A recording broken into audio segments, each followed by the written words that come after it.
take off as short a distance as possible.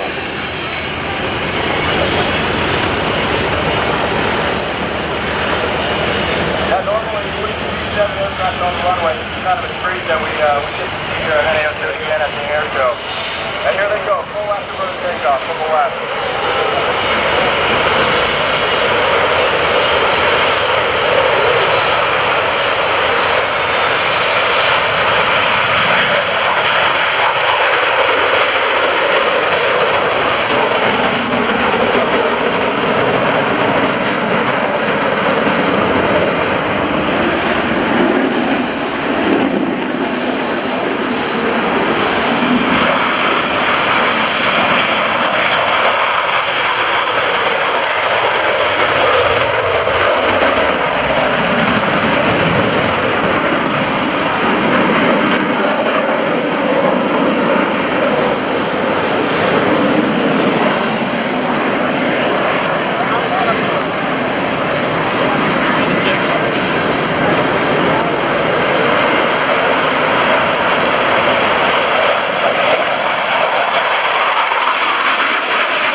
Combat situation, and if needed, taking the fight to the enemy alone.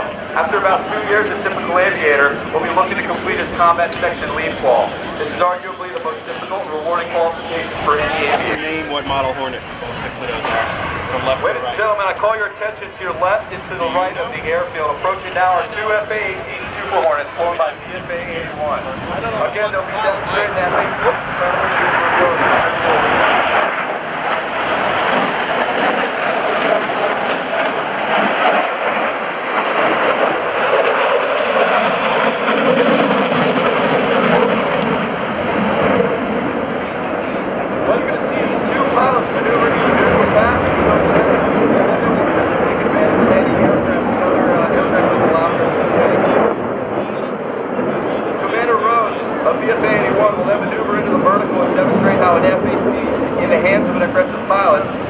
inside the flight path of an adversary and achieve a quick kill on the enemy aircraft.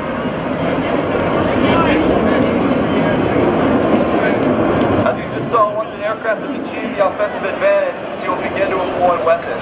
Typically, a pilot will first deploy his air-to-air missiles, which include the A-120 AMRAAM or the A-9 Sidewinder. If unsuccessful, he will then collapse the fight within gun range of team and maneuver to shoot.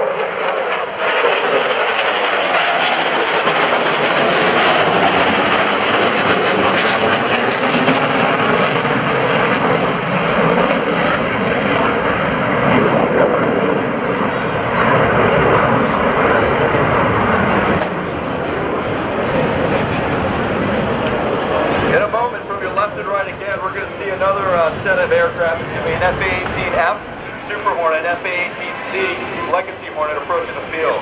What they're going to show again is the ability to maneuver into the vertical and gain the offensive advantage on the defender. Got one over here too, both sides. You'll see what I mean with the F-model on the screen.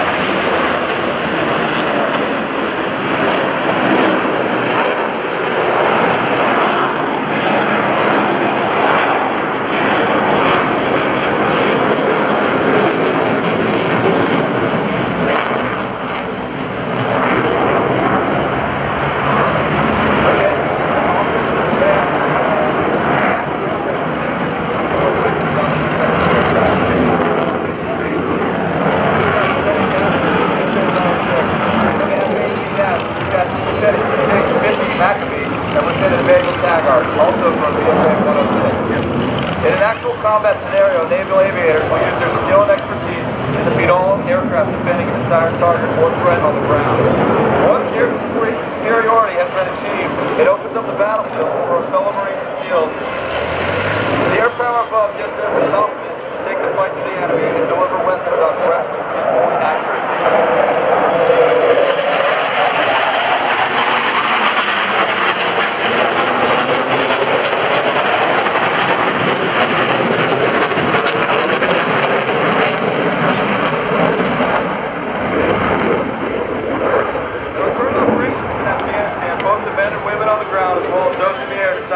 To solve conflict using the least deadly solution possible.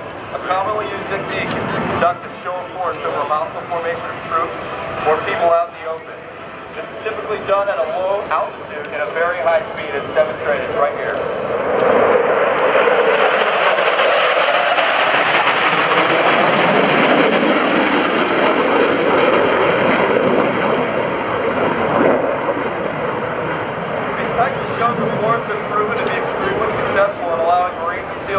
Enemy troops without ever firing a single shot. Usually the mere presence of our aircraft convinces the enemy to lay down their weapons and avoid a deadly situation.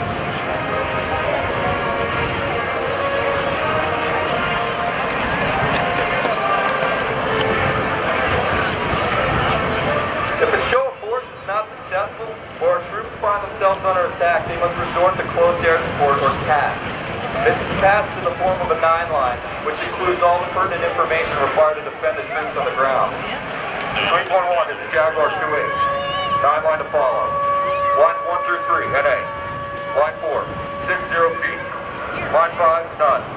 Line 6, 880, Victor Echo, 3, 6, 8, 4, 5, 7, 6, 0, 8, 2. Line 7, north, 600 meters. Line 8, northeast. DOT, immediate. Sweep 11 copy. Sweep 11, this is Jaguar 2-8. You are cleared high. You are cleared high.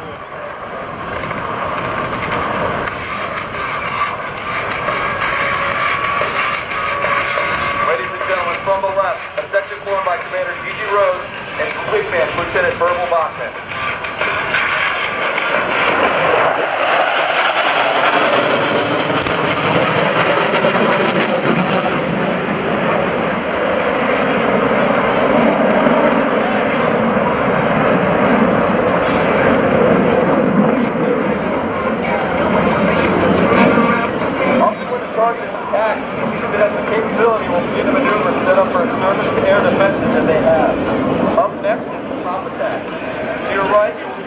A-18C Hornets returning at a low altitude at a speed of 500 miles per hour and an altitude of 500 feet in an attempt to remain undetected and unthreatened by many surface air threats.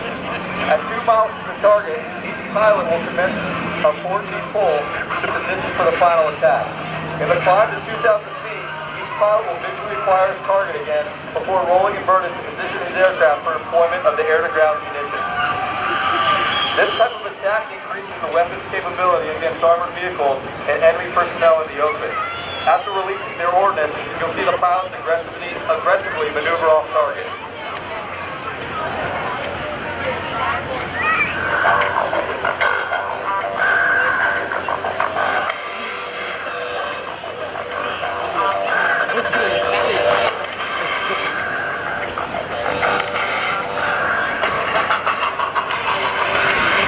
Gentlemen, from the right, the A-18E Super Hornets top attack.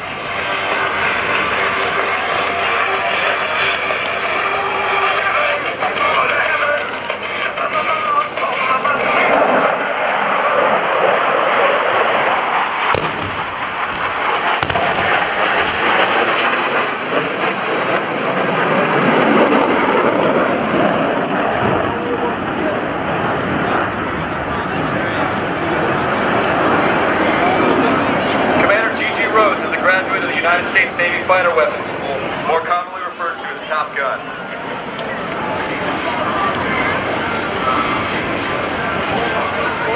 With the enemy watching, the aircraft departs to your left. The ground personnel will call in a second section with a fresh batch of weapons. To confuse the enemy, they will be attacking from the right, opposite the direction of departure from the last section.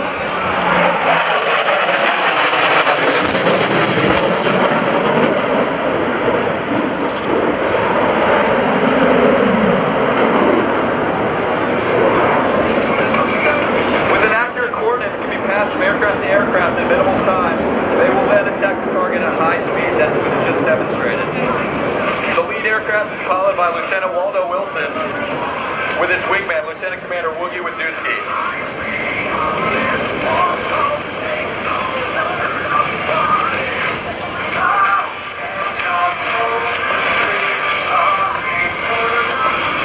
Folks, the same aircraft we just saw are now setting up to attack enemy personnel in the open with their 20mm cannons as they run from their damaged vehicles. Firing over 6,000 rounds per minute of high explosive armor-piercing bullets, their internal Gatling gun is able to destroy even the most heavily defended vehicles and personnel. From your vantage point, you will be able to see a trail of explosions as they attempt to concentrate their bullets on moving targets. The 6-barrel guns are expending ordnance at a rate of 100 rounds per second. 100 rounds per second. As a result, oftentimes you will see the aircraft recover from their no-flow attitudes and the impact of the bullets long before you ever hear the jet noise or the sound of the guns firing. Ladies and gentlemen, from the left, the F-A-18 Strafe Attack.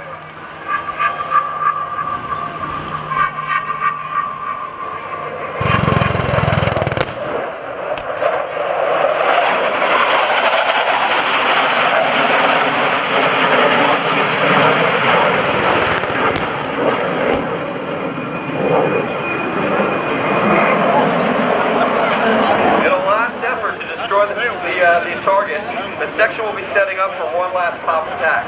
We'll see this from our right. They're going to be employing cluster bombs this time. A cluster bomb is a single bomb made up of many smaller bomblets. This allows for destruction of personnel or vehicles that are spread out over the battlefield with one single attack.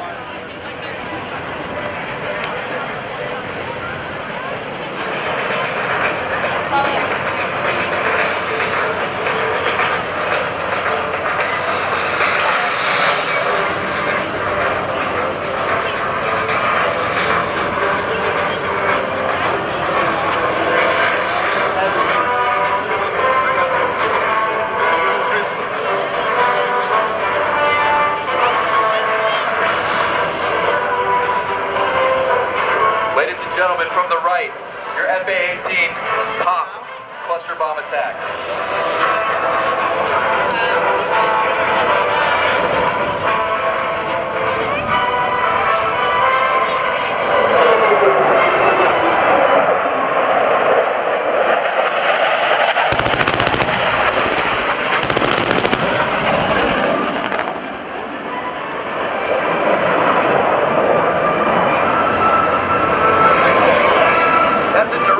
Once again, folks. As the aircraft fly outbound, they're going to one last time set up for a show of force. Once the enemy has been completely destroyed, the section of jets will return overhead to show them that they're there one last time in an attempt to deter any of their friends from thinking that joining the fight is a good idea.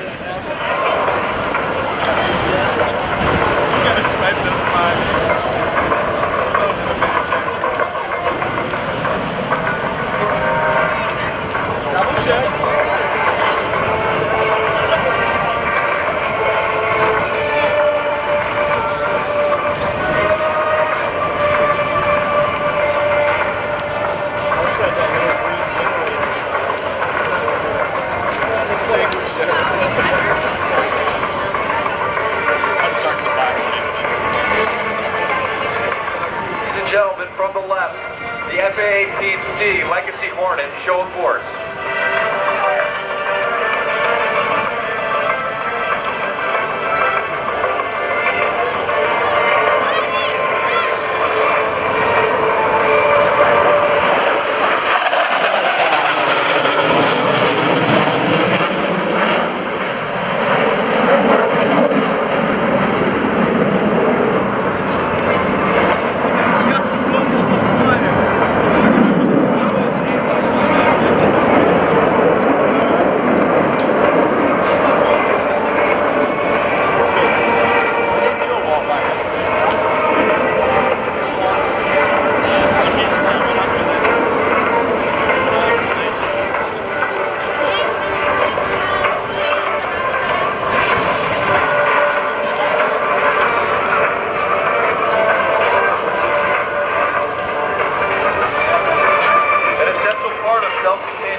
The Navy's newest multi-role strike strike fighter also serves as the Air Wing's Texaco in the sky, providing fuel to all the other aircraft in the Air Wing, both day and night. The F-18E Super Hornet approaching from the left is maintained by the subliners and flown by Lieutenant Sista Solfeld. It carries aerial refueling store on the centerline armament station and four external fuel tanks along the way.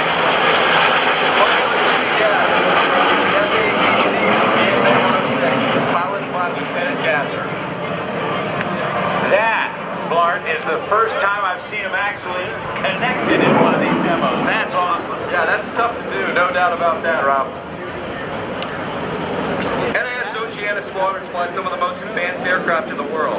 F-18C Hornets and F-18E Super Hornets are fourth-generation fighters known around the world for their agility and capability in both the air-to-air and air-to-ground arena. The aircraft can fly fast and hit hard, entering the combat area at high speeds, delivering a variety of ordnance with pinpoint accuracy and departing before the enemy ever has a chance to react. The A-18B Growler, or the F-18G Growler nowadays. One airborne early warning squadron flying the E-2C Hawkeye, and one helicopter anti-submarine squadron flying the SH-60 Foxtrot and H-860 Hotel Seahawk. Another vital element of the carrier air wing is the men and women who fix the aircraft to ensure that they can keep flying. On a personal note, the air crew of VFA 81, VFA 34, and VFA 106 would like to extend our gratitude to all the women and men that have made flight operations possible both day and night during our overseas endeavors. Ladies and gentlemen, from the left, the aircraft of NAS Oceana.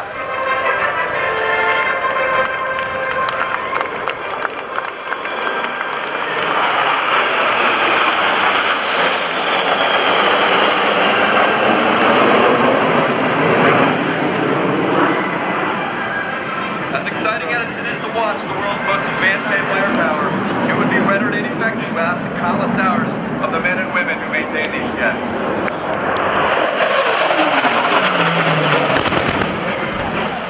And from Rich's incredible pyro, the sneak pass in a 2,000-foot wall of fire. Feel the heat, Oceana. Let's give the pyro guys a huge hand. Rich Gibson from Rockford, Illinois. 25 years doing pyro, many of them right here at Oceana, and the Killer Bees doing the great pyrotechnics for the 2012 Oceana Airshow. When flight operations are complete, as the old saying goes, what goes up must come down. What makes these already impressive aircraft even more amazing is their ability to land on the flight deck of an aircraft carrier both day and night. As Rob talked about a little while ago, they have to touch down at such a precise point, so it takes many practice landings in order to perfect this skill.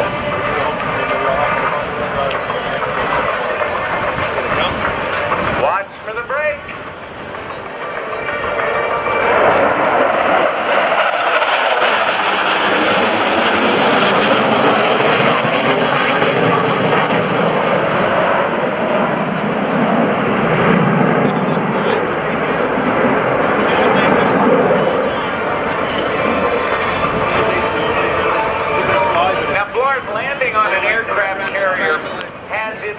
Challenges, but even here on the runway you have a carrier landing area painted there so you can practice your landings to be as accurate as possible even when you're landing on a concrete runway. That's exactly right, Rob. It's a perishable skill, one that needs to be practiced many times over. So what we've got is the flight deck painted onto each of these runways here that allow us to practice for a carrier landing on each and every landing that we do at the field.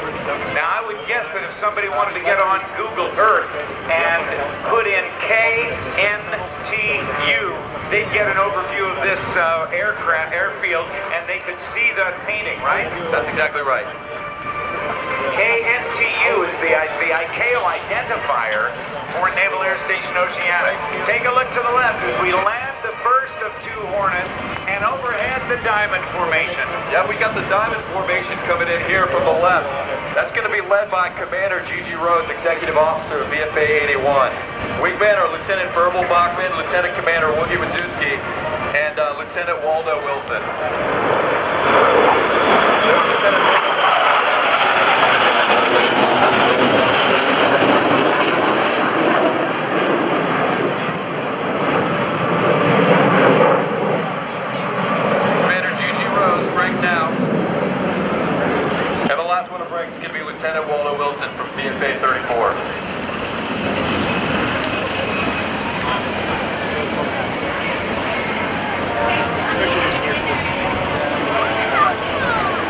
a controlled crash looking to the left. 600 to 700 foot per minute descent. They put it right down. You see, you use up tires fast, don't you? You sure do. As civilian pilots, I'm a private. Oh, here comes the single chip. Yep, this is the last A-18C Hornet from BFA 106, followed by Lieutenant Gasser.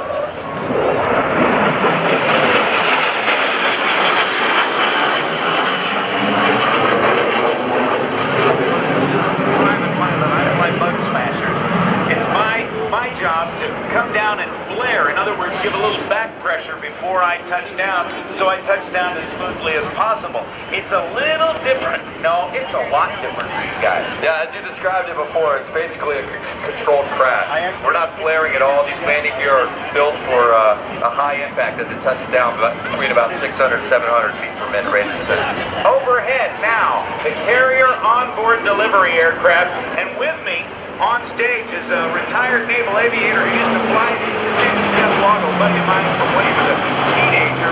Before he was a naval, I've known him for most of his life. But Jeff, you flew these things. They carry a whole lot. Yeah, they do, Rob. We carry up to 28 people or 10,000 pounds of cargo to and from the aircraft carrier, or any combination therein. And COD stands actually for Carrier Onboard Delivery. And you like flying Grumman products. You also flew the Grumman E-2C Hawkeye. That's right, Rob. There's a lot of similarities between the airplanes. The new E-2s have a little bit newer engine, brand new airplanes, and the CODs have been around since like 1985 and 1987, the airplanes that are flying today. So I would imagine that you're telling me that our taxpayer dollars that paid for these airplanes have been well maintained and their service life has been way longer than they expected. This V2 that's flying today was built sometime around 1985 or 1987, and the original V2s were long since sent to the boneyard. These have been extended, their service life has been extended at least out to 2020. That's a lot of maintenance, a lot of improvement, and a lot of care by a lot of maintainers. Thank you for the recognition. They deserve it. Thanks, Jeff Loggo. Appreciate it very much. Well, Blark, we're going to get that airplane in. We've got the that center line tank there. Lieutenant Gasser was one of those flying. Was that the one that we were seeing doing the refueling? That particular one is not, but one of these, I don't know which one is one. It's a special tank from that's ARS, an aerial refueling store. What it has in it is a hose and a basket on the end of it that the pilot in the aircraft can deploy and allow another aircraft to join up on it in order to transfer the fuel while airborne.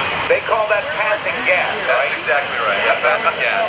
Rather indelicate term, but that's the way they do it. That's right. Now, you can also be refueled from a number of other different airplanes, or several different airplanes as well. Yep, there's lots of assets airport. We've got the Air Force KC-135 and the KC-1, KC-10.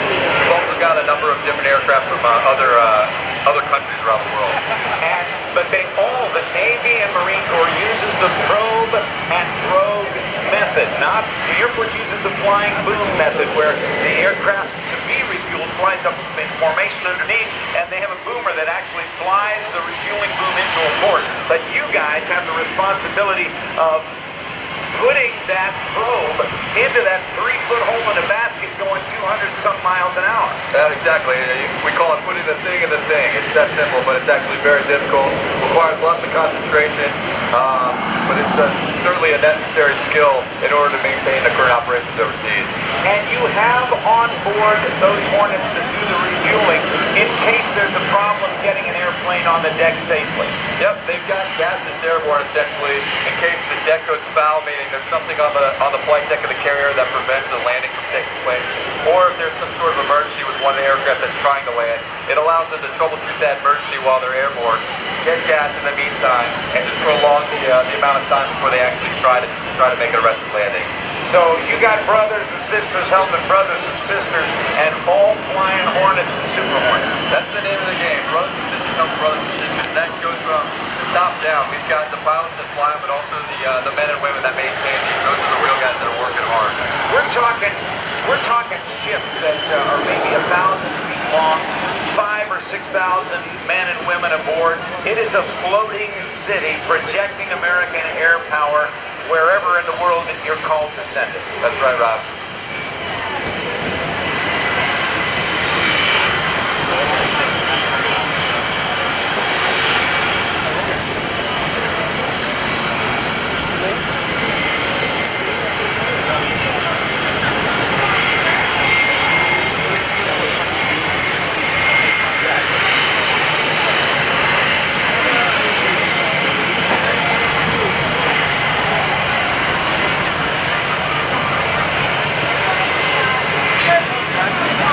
Okay, ladies and gentlemen, as we recover the rest of these Hornets, I hope you'll join me in a nice round of applause once again for Lieutenant Kyle Clark Oberauer. Kyle, really appreciate your service and what you did for the demo today. No sweat, Rob. Thanks for having me. All right, buddy, we'll see you later on in the day.